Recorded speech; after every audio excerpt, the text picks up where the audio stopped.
काय म्हणजे नेमका त्यांचा कुठल्या हेतून तुमच्याशी त्यांनी वर्तवणूक? नाही, त्यांचा हेतू एकच होता की ह्याला मारून टाकायचं, दुसरा हेतून नाही. कारण की असं हेतून उचलून नेत नाही कोण. हॉटेलपासून 5 किलोमीटर नेलंय त्यांनी मला, वडगावच्या सिद्धेश्वर वडगावच्या पुलावर फेकून दिलंय मला नेऊन.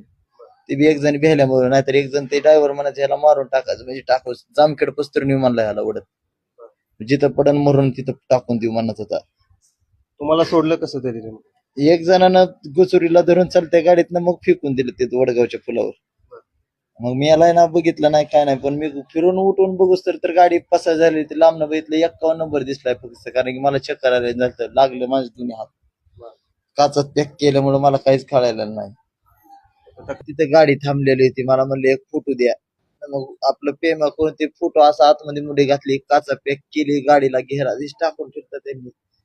नीटच उचलून नेले मारू म्हणत होते. इथे एक बुकी घातली आणि दोन्ही हात पॅक केले काच, तर मरशाला इथे एक बुकी घालून वडगावच्या पुलावर फेकून दिले मला. पण ह्याला नेऊन ड्रायव्हर म्हणत होता ह्याला नेऊन घाटात फेकून देऊ, मारू म्हणजे ह्याला खलासच करायचं म्हणला. त्यातल्या एक जणांना म्हणला नको, म्हणला मोठा कुठा नाही, म्हणून टाकून दिलं परत पुलावर. गाडी कुठली होती काय? गाडीचा नंबर एवढा ध्यानात नाही, पण 51 बघितलंय फक्त. त्यांची बोलण्याची भाषा वगैरे काय? मुसलमानाचे होते तिघ जण आणि दोघं कुणाचे ते माहित नाही, पण तिघं मुसलमानाचे पक्की होते.